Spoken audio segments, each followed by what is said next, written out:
Does your furry friend take over your bed every night? It's time to reclaim your space while giving them the comfort they deserve with the coldest, cozy dog bed. Don't wait. Check out the link in the video description to buy now on Amazon. Republicans plan to try to make it difficult to remove President Biden from the Democratic ballot after he announced plans to step aside on Sunday.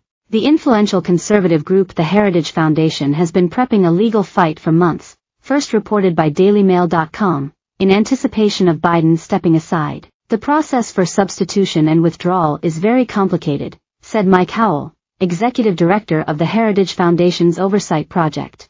We will remain vigilant that appropriate election integrity procedures are followed, he continued. The foundation is currently weighing its first action since Biden stepped aside. Some Republicans said removing Biden from the top of the ticket, after voters had already chosen him in primaries, is anti-democratic. At this unprecedented juncture in American history, we must be clear about what just happened, Speaker Mike Johnson wrote on X. The Democrat Party forced the Democrat nominee off the ballot just over 100 days before the election. Having invalidated the votes of more than 14 million Americans who selected Joe Biden to be the Democrat nominee for president, the self-proclaimed Party of Democracy has proven exactly the opposite. Now that Biden has withdrawn, it is up to the delegates at the Democratic National Convention to pick a new nominee.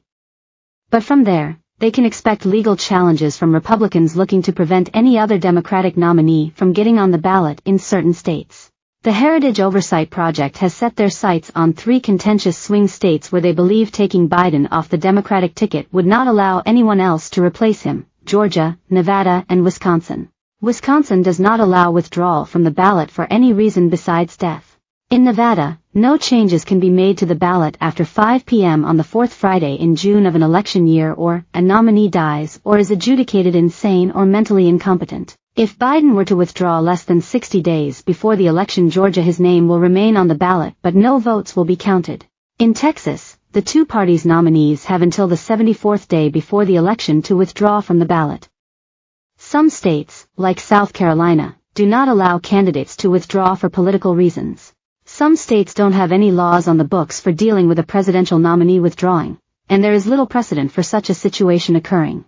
The memo concluded, policymakers and the public should be prepared for all externalities that arise from President Biden not running for president in 2024. The process for substitution and withdrawal presents many election integrity issues. Adherence to the law in some states may result in that process being unsuccessful for the purposes of another candidate being on the ballot. Biden stepped down Sunday after a sea of Democratic calls to do so. He had insisted he would remain in the race after the disastrous debate where his age and cognitive decline were on full display.